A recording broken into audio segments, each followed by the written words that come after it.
Hello everyone, myself Nishitha, Assistant Professor, Department of CSIT, working at MLR Institute of Technology.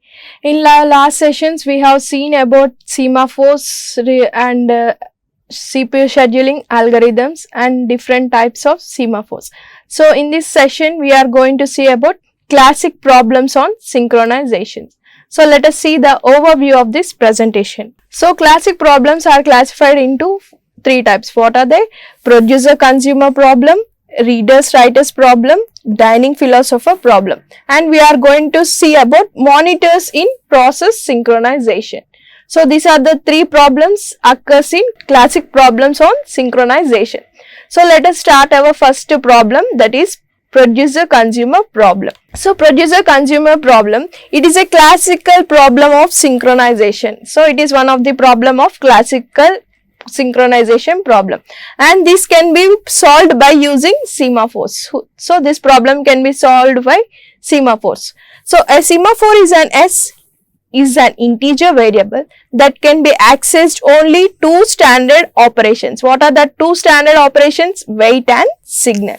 So wait is nothing but it is used to reduce the value of a semaphore by 1. So what is wait operation does here? The wait operation reduces the value of a semaphore by decreasing the value of 1, and the signal operation increases its value by 1. So whereas wait is reducing the value by 1, whereas signal is increasing its value by 1. So these are the two operations provided by the semaphore to solve this producer-consumer problem. So let us see the syntax. When wait is under signal, so we are taking some condition while s is less than or equals to 0. So here the semaphore is under waiting. So waiting means what? It reduces the value by 1. So here we are decrementing the value of wait of a semaphore. When it is under signal, we are incrementing the signal by increasing the value by 1. So here increment and decrement operation. So wait is for decrement and here signal is for increment. This is the problem occurred by the synchronization of a classical problem, and this classical synchronization problem of a producer-consumer problem is solved by semaphores. So by producing two values, what are they? Wait and signal. Whereas wait is used to decrease the value by 1, whereas signal is used to increase its value by 1. So these are the two conditions provided for the producer-consumer problem by a semaphore. So next is readers-writers problem. So consider a situation, we have a file shared between many people. So we are sharing a file with n number of people. So n1, n2, n3. So who are sharing this file? So we are sharing this file with a n number of people. So if one person tries to edit the file, so here n1 is starting its editing. So n1 started its editing of a file. No other person should be read or write at the same time. Yes or no? So when n1 is under process means editing condition, no other process can read or write at the same time. Why? Because otherwise the changes will not be visible to him or her. So until and unless he completes his editing and save his file, then only the person can read or write. Otherwise, no other person can visible. Why? Because already n1 is using the editing option. So he cannot read or write. That is the one condition for this read and write problem. So however, if some person is reading the file, then others may read it at the same time. So reading is nothing but just visible.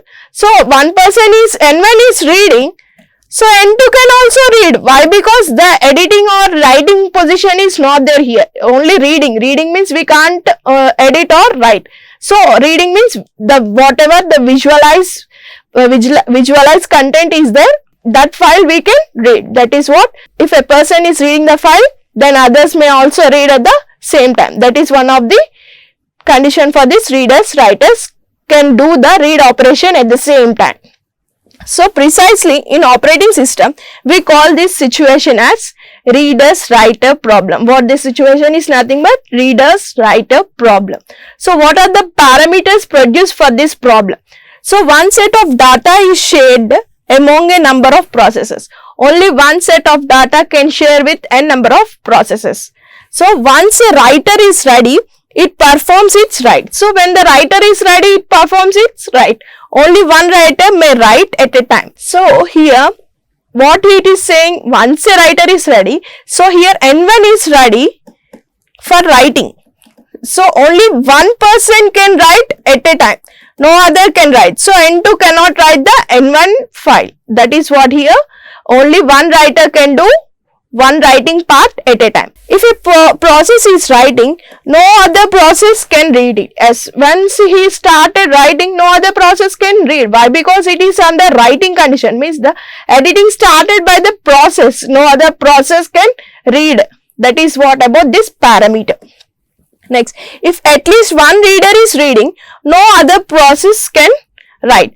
Yes, one process is under reading, no other process can write. Here N3 is reading, N2 can't write. Why? Because it is under reading condition. That's why it's only until and unless N3 completes its reading and sends the file to edit or write. That is what about this parameter.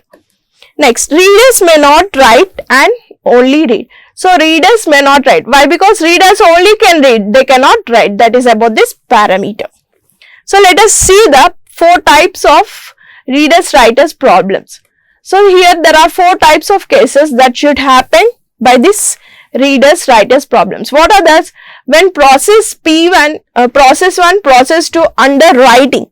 So both are writing, cannot be allowed. That is one case. So when it is writing and reading also cannot be allowed. Why? Because only one can read, only one can write. So no 2 process can read and write at a time. So reading and writing, this case is also not allowed. Why? Because one can read, one can write means the process only can read or write only one time. That is what about this case.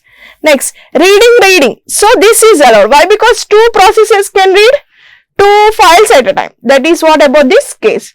So these are the 4 types of cases happens in readers writers problem. Next, coming about dining philosopher problem. So what do you mean by dining philosopher problem?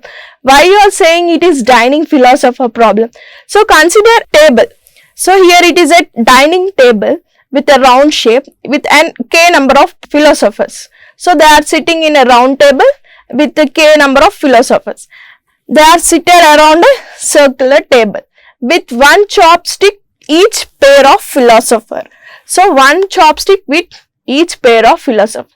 Philosophers are nothing but, these are processes. Philosophers are nothing but processes. P1, P2, P3, P4, P5 and P6. These are 6 philosophers sitting on a dining table with a circular table. So here when P1, and here there are 2 conditions. When the process is P1 is reading, he cannot think. Once he completes his eating only, he starts his thinking. That is what about thinking and eating in this dining philosopher problem. So again here when he is eating, he used to use these 2 chopsticks. So adjacent of this 2 chopsticks only he used to eat. With one chopstick he cannot eat. After completing his eating, then he keeps here. Again philosopher 2 takes these 2 chopsticks and starts eating. So he first he eats, then completes, again he eats, again he eats. So for remaining people they won't get. So what is the condition? Why we are using these chopsticks? Why we are using this philosopher? So philosophers are nothing but processes. Chopsticks are nothing but resources. So this is nothing but process resource allocation problem occurred by this dining philosopher problem. So here how you are going to solve? There is one chopstick between each philosopher. Yes, I said here philosopher consists only one pair. Whereas a philosopher may eat if he can pick up 2 chopsticks adjacent to him. So when he is eating with these 2 chopsticks, he cannot pick up this chopstick. Yes or no? That is what? Only until and unless he completes his eating and he keeps down the chopstick, then philosopher takes the chopstick and starts eating. Next, one chopstick may be picked up by one of his adjacent followers but not both. So until and unless he keeps down the chopstick, then next philosopher can take and eat. So no two processes cannot take the chopsticks at a time. Why? Because they may occur an error. That is what, to solve this dining philosopher problem, we are using this resource process allocations. Next, how we are going to represent this philosopher with the pseudocode. So when process Pi, so while it is under true condition, he is thinking. He picks up his chopsticks when chopstick I plus 1 is modulo by 5. So when it is true, he starts eating. After completing, he puts down chopstick, again chopstick I plus 1 mod of 5. Once the philosopher thinks, or one philosopher may eat. So both the philosopher cannot do both the conditions at a time. That is what, thinking and eating cannot be done at a time. So there are three states of philosophers. What are they? Thinking, hungry and eating. So these are the three states by these philosophers. What are they? Thinking, hungry and eating. Here there are two semaphores. What are they? Mutex and a semaphore array of the philosophers. So mutex is nothing but, when we are taking mutex, is nothing but signal and wait, where there are wait and signal. Wait is nothing but until and unless the process or philosopher completes his eating, other philosopher should wait for the chopsticks. That is what about this mutex. Next, mutex is used such that no two philosophers may access the pickup or put it down at the same time. So what I have said, mutex is nothing but wait or signal. If there are two philosophers may pick up the chopsticks at the same time, or they cannot put down at the same time. So no two philosophers can take the same chopsticks or cannot put it at the same time. That is about this mutex value. The array is used to control the behavior of each philosopher. So whatever the chopsticks is completed, then only each philosopher starts taking the chopsticks. Until and unless one completes, the next one cannot take. That is about this semaphore. But semaphore can result in deadlock due to some programming errors. So the philosopher can handle this error by using their some semaphores. What are they? Signal and wait. So semaphores is used for the signal and wait for this chopstick and philosopher's problem. What is that? Is nothing but dining philosopher problem can be solved by semaphores. So next, monitors in process synchronization. How we are going to monitor by this process synchronizations? So monitors are higher level synchronization. What are the higher level synchronization? Contracts that simplifies process synchronization. It contracts the simplifies of the process synchronization by providing a high level abstraction for data access and synchronization. So here the monitors are at high level and that can be simplified by the process synchronization by using the high level abstraction by providing from data access. That is what about this monitors. Monitors are implemented as programming languages constructs typically in object-oriented languages.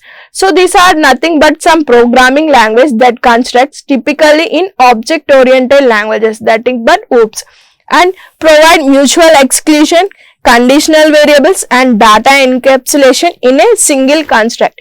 Mutual exclusion is nothing but that is one of the condition for the deadlock, and the condition variables used for this process encapsulation and this data encapsulation in a single contrast. A monitor is a essential module that encapsulates a shared resource. So this monitor can be module and it can be encapsulated by the shared resources and provides some access to the resource through a set of procedures. So whatever the procedure followed by this data, and it can be shared to the resources by monitoring some procedures. And procedure provided by monitor ensure that only one process can access the shared resource at any given time. So the procedures provided by monitor can be accessed by the shared resource at a given time. So whatever the time given for each process, then only they can share that resource. So at a given time. So whatever the time provided for each process, only they can allocate or they can share that resource. Other than that time, no one other process are shared by other resources, and that processes waiting for the resource are suspended until it becomes available. So until and unless the process are waiting after its completion, its execution of the process, who are waiting for the execution, they can be suspended until it becomes availability. So until the wait is over, the process can be suspended, or else it will be under waiting. So process may be under waiting, or it may be suspended due to some availability.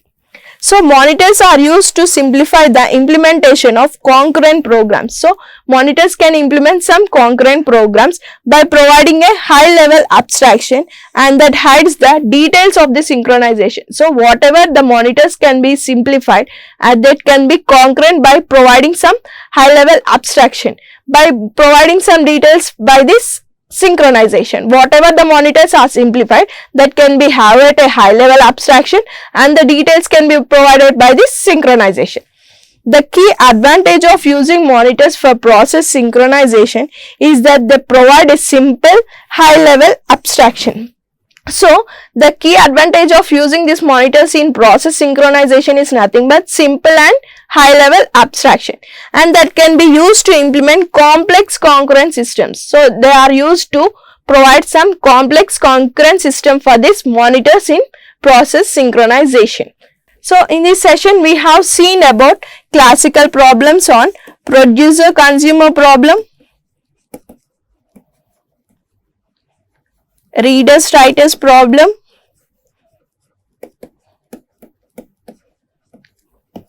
and dining philosopher problem,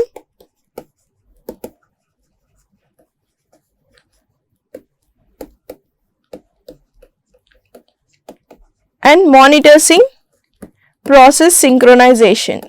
Monitors in process synchronization. So if you have any doubts, you can comment. Thank you.